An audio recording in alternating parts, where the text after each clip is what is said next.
exciting is that there's so much variety in the type of creativity, and you actually are successful content. Your content is richer when there's diversity in the content.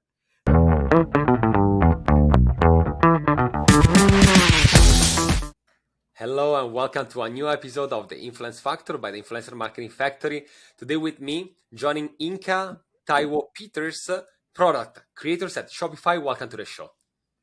Thank you for having me. Really excited to be on here. I'm a fan of the podcast and excited to chat about some creative stuff. Fantastic. First of all, how are you? How this new week started for you?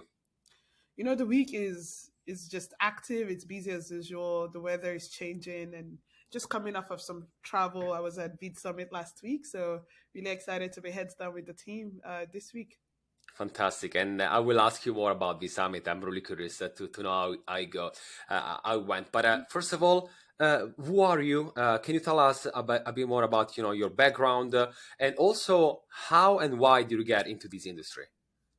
Yeah, would love to share. I would say my career has been quite dynamic. I started off my product journey in consulting before moving over to big tech and really working on video platforms like YouTube and TikTok.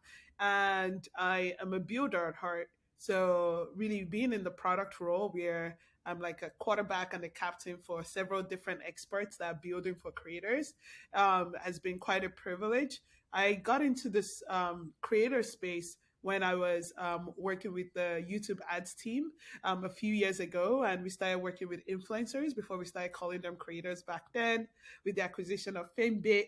So that was a very early foray into the creator space. And then most recently, I was at TikTok building a different creator economy solutions, including the Creator Fund. And now at Shopify, working with an amazing team of people to make commerce better for creators, because we do know the future of entrepreneurship really lies with creators. So excited, and the fun fact is there's still a lot to build. We've not even done, I think, 20% of what we need to do here with creators.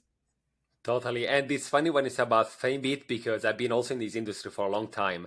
And I do remember that it's been one of the first platforms.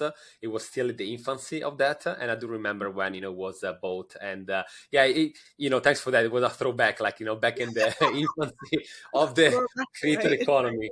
That name, yes, got in my mind. And that's amazing. So I'm pretty sure that you have been seeing, changing and evolving, right?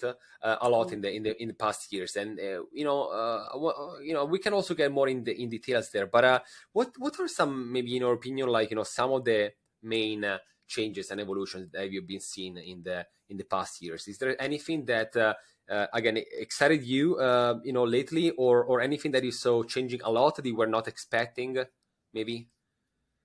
Yeah, I think some of the changes that's been really happening on several dimensions, I would say really starts with creators themselves.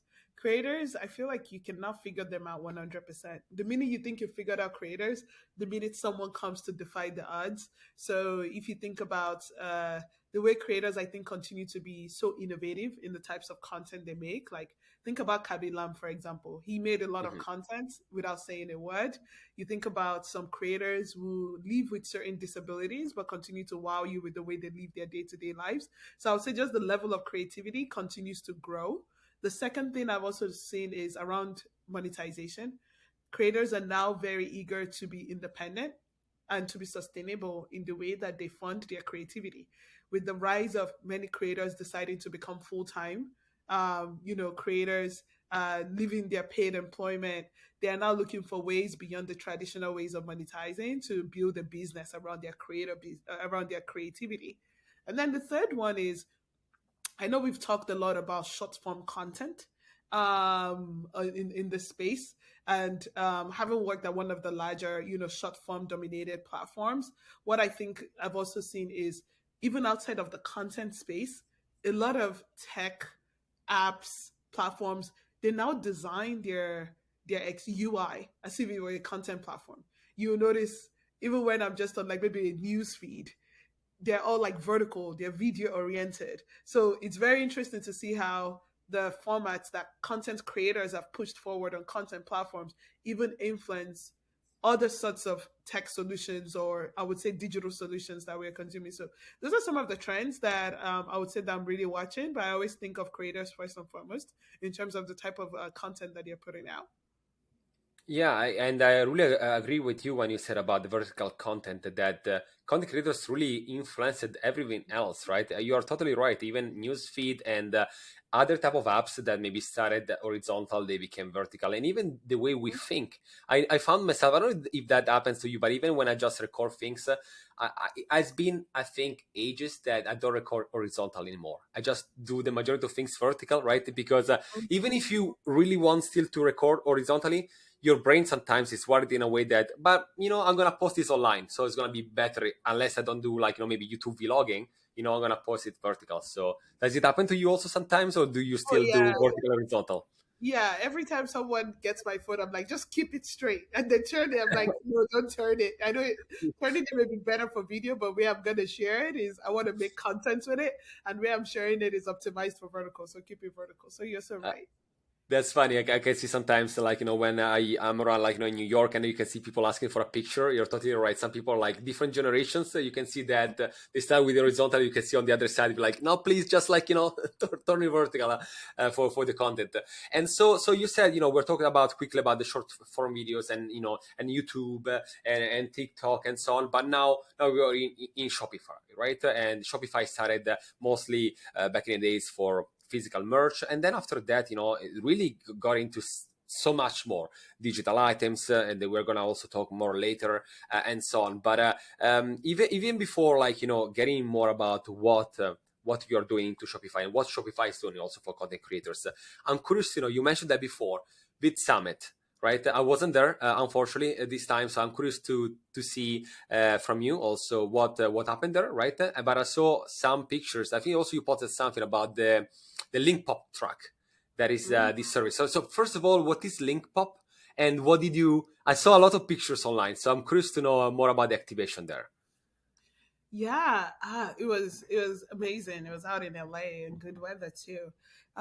Link Pop is a link in bio solution. You can think about it as like a very simple landing page.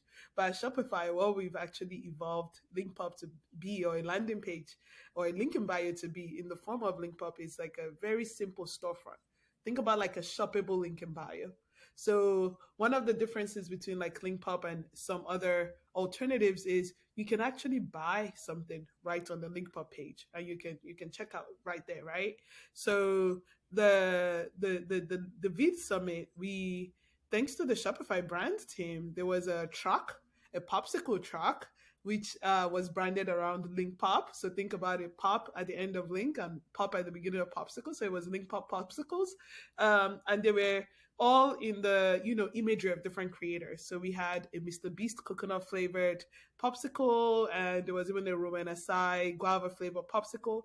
And it was really great to see, like, the creators have so much pride about popsicles made in their own image, and people coming up to the truck to also ask for those popsicles. But it was really a way to draw attention to Link Pop, right? For a lot of creators that you mentioned, they can come to Shopify to sell merch. You can become an affiliate through the newly launched collabs solution that we launched for creators to match with brands. And you can also sell digital products or sell physical products, other physical products that may not be merch on Shopify. And all of that can come through your link pop, link in bio, which allows you to put links, allows you to put your products, and also allows you to put like your media, like a YouTube video, or like or like any other type of like content that you want to like embed right in there. So VidSummit was, I think, was a great activation for us at Shopify, but most importantly was also a good way to have a in real life connections with creators, especially knowing that we're just coming off of this 100% virtual digital era with the pandemic. So it was one of the first opportunities to reconnect with creators in person. Amazing. Yeah, I didn't understand that it was like with the face of, like, famous content creators. That's actually It fun. was. Like, you that's a nice idea. I can imagine the lines of people to get that, and taking pictures and Mhm. That's nice, especially like under the good LA weather. It helps, right, Mhm. to have a popsicle with you during an event, right? And so you already mentioned that before, also a little bit now, but I would like to go more in details, right, when it comes to content distribution and monetization, right, for content creators. So you already said that a little bit, but can you maybe tell to the audience a bit more about how content creators nowadays, right, can actually first of all monetize, right? And also, if you noticed by any chance that any of these influencers and content creators starting either their own companies, right? So thanks to, for example, Shopify, if you saw an increase there, if you saw an increase in terms of like maybe co-branding, collaboration, right? So we're personally I've seen that, like going from merely promoting third party to owning. But can you tell us more? Do you have any insights there, or even just something that you noticed lately? Yeah, I would say that there are two things I've noticed. Is one, creators are more agency and they're more empowered to speak up in the way they monetize and in the way they even collaborate with brands. So the second one would be we are also seeing a lot of support, especially coming from not only Shopify but from startup services, allow creators to monetize and to distribute even more efficiently. So if you had to think about the first part, now if you went back like a few years ago, brands would dictate almost everything a creator should do, right? Down to if they are just making content, whether it's sponsored content or if they're being an affiliate for them, they tell them what you should wear, what you should say, how you should look. But what we are finding now is that like creators actually are seeking more ownership and more control in the way that they manifest their creativity, and even if it's for monetizing for a brand. And collaboration is also really exciting. I think what we've been seeing is when brands come to collaborate with creators, they are now giving creators the agency to be like, tell us what you want to do. Because if I am, let's say, for example, I am a home DIY creator and there is a furniture brand coming to partner with me, the brands are now realizing that letting the creator actually shape the design of the product or shape the messaging and branding around the project makes it more authentic and genuine to the character to the creator's image, and actually benefits the brand in exchange. Because if a creator can stay true to themselves, then their audience and their following would actually trust them more, which in turn helps with the brand, right? So I know I'm saying a lot of brand, but a lot of the ways creators are monetizing today is still brand creator related. What you do see though is that there's some creators who are venturing out on their own to start their own businesses. And that's something I really love. So one of the creators I follow is like Jackie Aina. She is a beauty I would say back in the day we called them beauty YouTube influencers, but now she's a creator and she even has different creator channels. So she has one that is just a regular makeup. She has one that is about her lifestyle where she lives lavishly, and she even has a big, I would say, fragrance brand now around the candles. And she's really branding that independently of herself. But before she created this independent, you know, candle brand, she already did several collaborations. And now what you can see is that now you're trending towards ownership. Creators feel like they can actually independently make businesses or products by themselves without necessarily having a brand to support. And this then connects to the second thing around the way that creators are monetizing these days is thanks to a lot of startups by creators for creators have emerged. So now you see there are some startups that help creators to do white glove production. There are startups which are financing creators. There are startups that are actually licensing content, saying, "Oh, we're gonna get rights to your content for the next 5 years. Everything you've made and everything you would make." Like that sounds like ridiculous. Like I don't know if actors and actresses are getting people saying all of the films you're gonna make in the next 5 years, but content creators are getting that. And what that is enabling creators to do is to even take bigger steps, bigger lists to have ownership of their own businesses and the ways that they monetize that is not necessarily dependent on a brand sponsorship, and that also gives them agency to have more control in the way that they are monetizing their audience today. So really super excited about how all of these things are emerging, and also excited to see how we Shopify are enabling creators to get onto commerce much easier, and also enabling creators to have different ways of monetizing through commerce so that they can really accomplish that ownership goal that many creators have for themselves. Interesting. And you also, I think mentioned when we had like, just a sort of like, knowing each other's and more about Shopify. You also told me that you have been seeing a sort of increase in selling also digital products, right? We have been seeing a lot of Yeah. people that are selling courses, membership, and so on. How, first of all, is Shopify helping in that? And also, how do you see it in the next future? Do you think it's something that's going to be there? Is something that you can have in addition to physical product? Can you also just make money out of digital items, independent of the content creators? What do you think about that? Yeah. I think that the way that creators are, monetizing is not the same as the way non-creator is monetizing. So let's take digital products, for example. Hmm. Digital products have a much better ease of distribution, right? Like someone buying a digital product doesn't have to think about like how many days is it going to get to me, what's my address. They can just consume that online. And then on the production standpoint, you can say that like the overhead is minimal because you don't, as a merchant, you don't have, or a creator, you don't have to go pack the product, go to the shipping place, or expect someone to come pick it up. So it tends to be in the nature of the way content creators make their content digitally. It tends to be an entry point into goods or products that creators are selling. So digital products is actually very critical for the way a lot of creators monetize. Just from even talking to several creators last week, almost all of them were selling some form of digital products. You've either sold a preset, you've sold a template. Someone in your video is asking you like, "Oh, I like the way you designed your house," so they will do like a virtual decoration plan for them.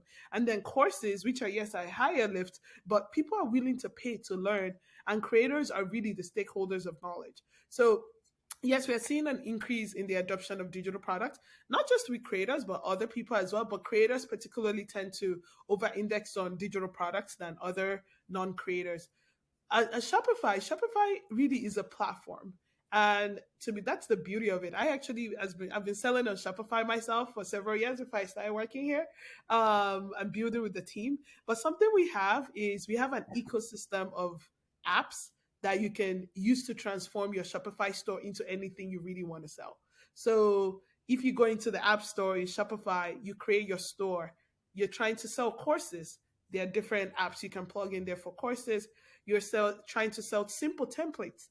We have digital downloads apps of different types. You want to sell tickets, you can do that. One fun fact is you may not notice, but a lot of top music artists actually already sell on Shopify. And many of them are using apps to really power their store to cater to the type of commerce they want to do. And creators are really not exempt from that, right? So I do think digital products to the points we were discussing earlier is an easier way for creators to enter commerce, but it's also a very well supported format of commerce that you can also do on Shopify.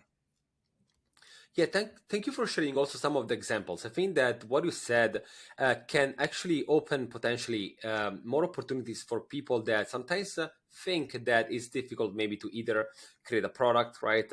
Or that you necessarily have to sell merch. What you said about like some of the examples, actually, what I loved it is that you said maybe you are really good in interior design and you can help, right, other people with maybe a specific like plan, right, something that is custom for each person. So I think that these examples that you said really can tell that everyone, if you have certain knowledge about a topic, you are an expert in something and you have a good audience, and actually maybe even a community that follows you for you and your content, you can really monetize your knowledge, your how to, right, your network. So I think that this can help in understanding that yes, like you don't have any more, or not necessarily just have to go with something that is physical, but really you can, sky's the limit. There are Yeah. so many like ways, right, to monetize. Mhm. And also as we said before, own, right, ownership of your IP. You have more freedom in how to present yourself, getting better margins out of your own products, right? And especially just be yourself, right? You don't have any more, not anymore, but at least you have just more ownership on yourself and you as an internet persona. So thank you for sharing on that. You know what's even interesting? A creator was saying this last week, and the creator said when someone makes a digital product, they should actually share it with other creators in their own space. So, for example, if you're a creator in crafts and you make a knitting pattern, you should try to get another creator who does knitting to use it to prove that it really works so that you can also reach their own audience. And it really came to mind. It's like creators are very community driven, very collaborative, and they can start doing that even when they're just, small business owners. Versus if you are a non-creator, regular business owner, I don't think I've ever heard anyone say sell your product to someone else that could be quote unquote your competitor.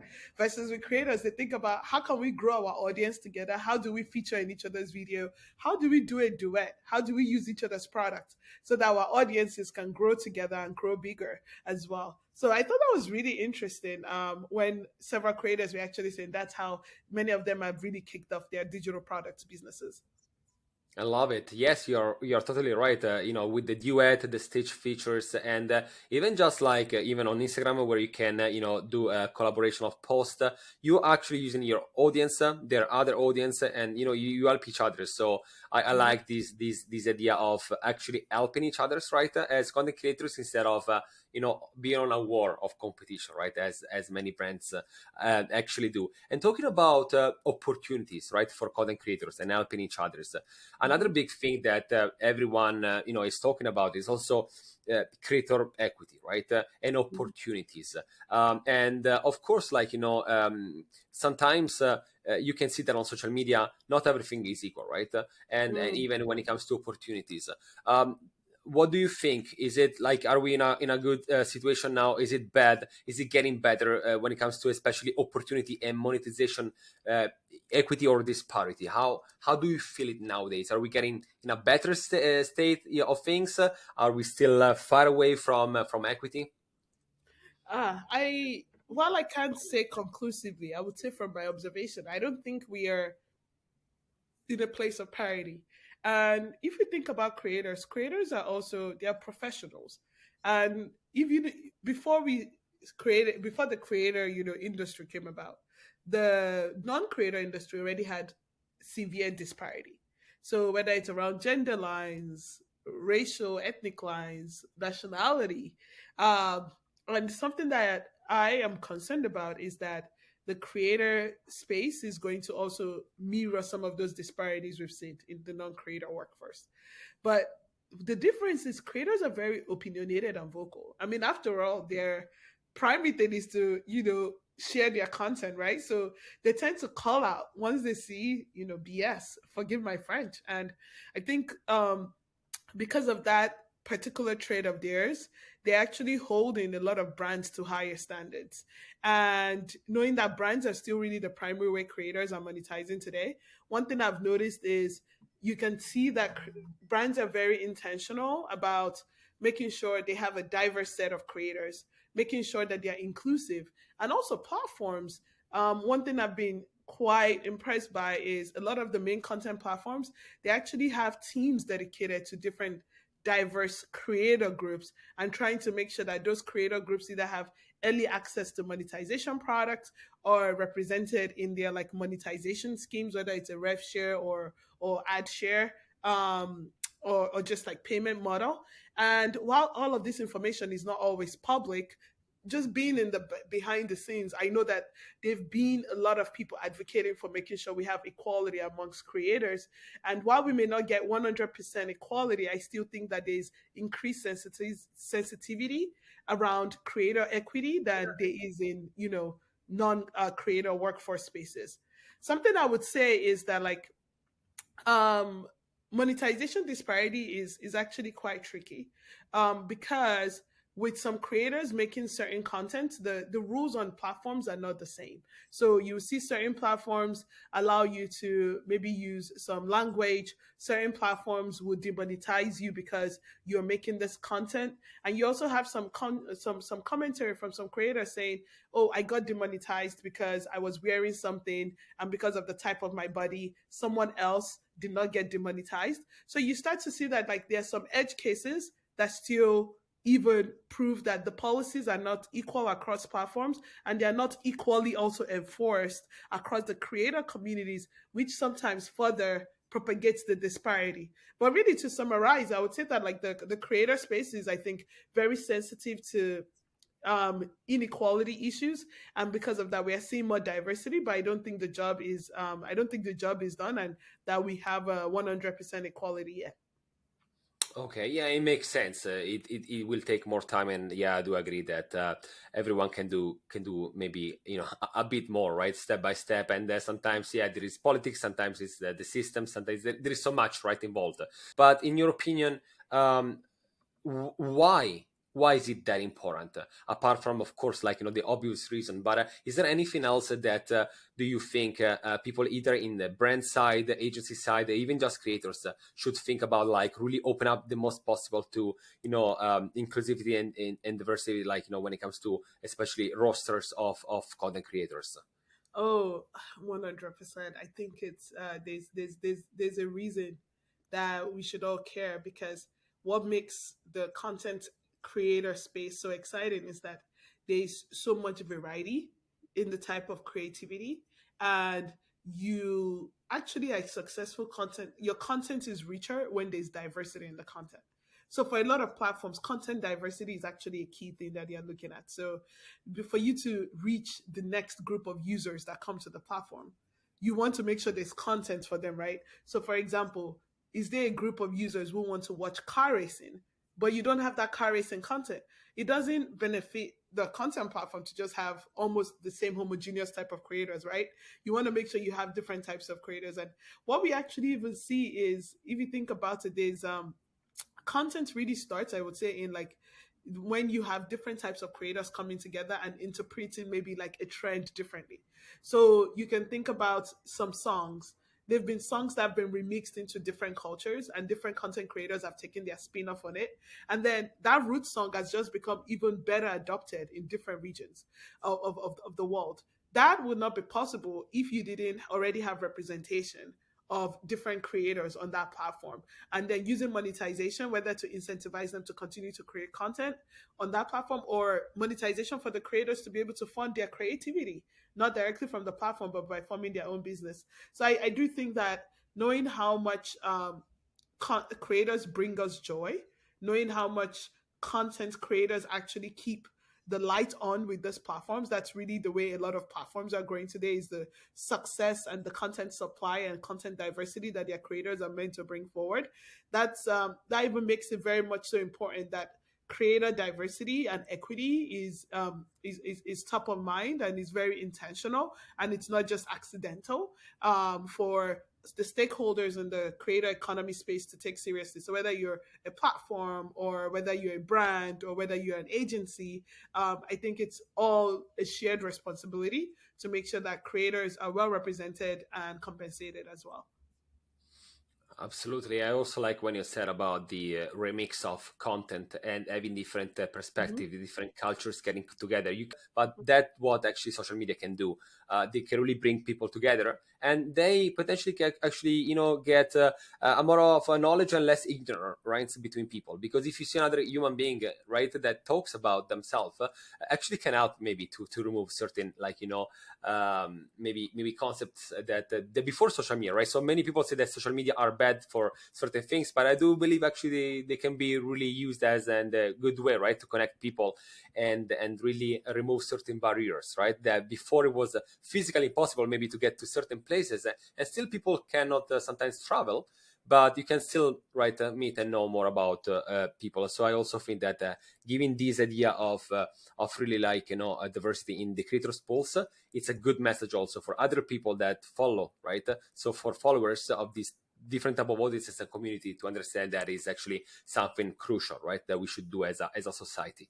Right. And just to start wrapping up, I wanted also to know, because we discussed about several topics, but I also would like to know from you, apart from what we just mentioned, is there anything that you are either watching or reading that is really exciting you lately that you would like to share with the rest of us?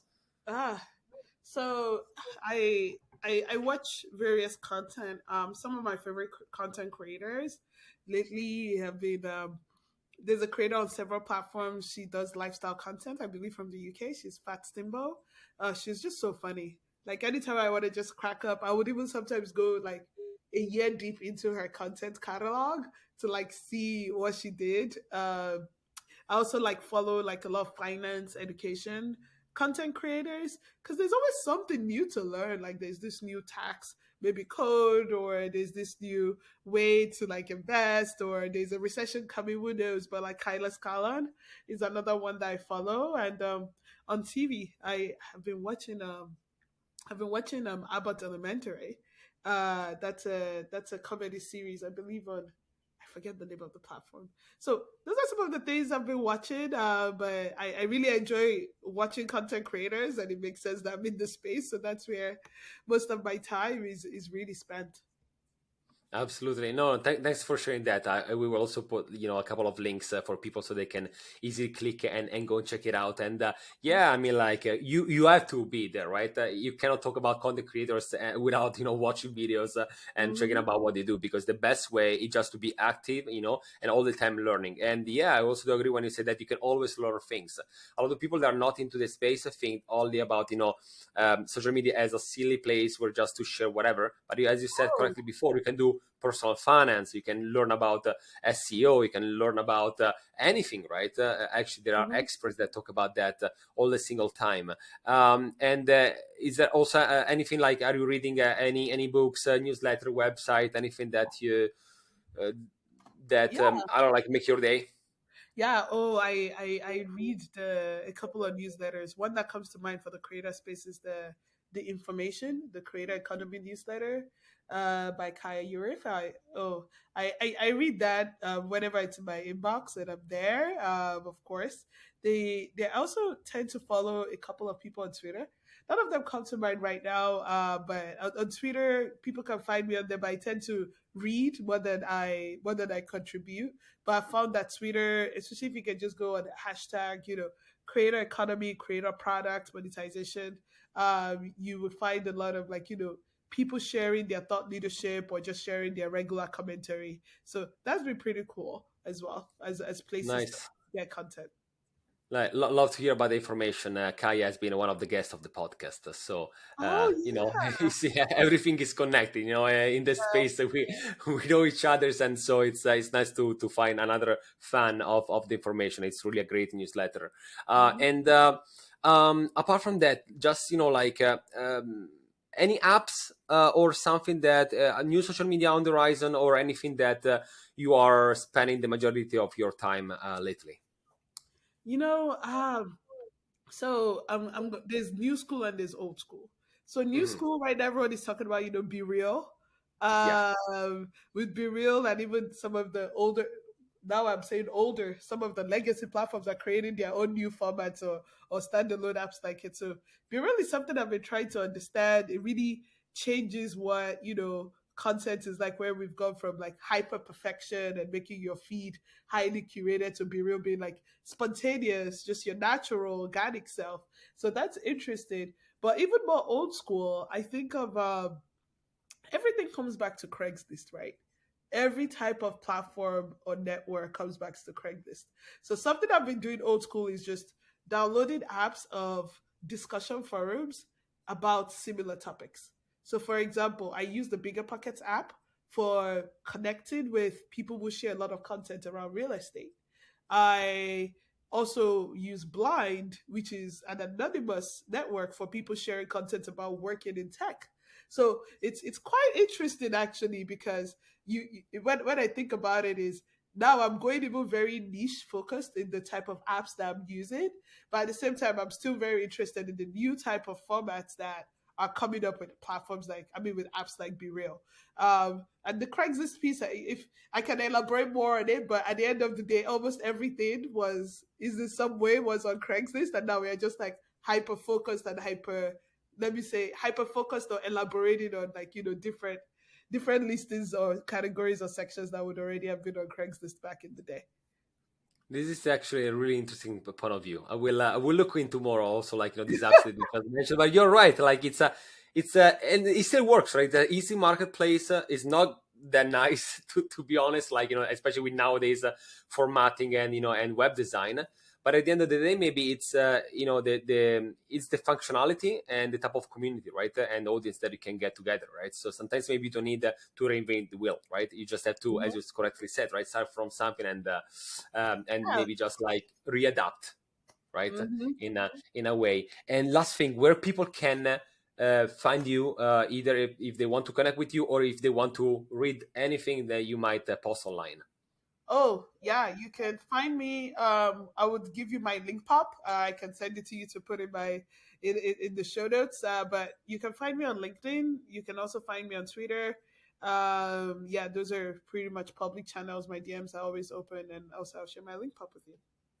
Amazing. Okay, thank you so much for joining me today. This was really insightful. I'm pretty sure that Mhm. people will also find a lot of new ways, and also even just to think about content creation, equity, inclusivity, creativity. We really touched on many important aspects of the creator economy. So thank you so much for joining me today. And this was another episode of the Influencer Factor by the Influencer Marketing Factory, and see you in the next episode. Thank you so much. It was lovely chatting. Take care.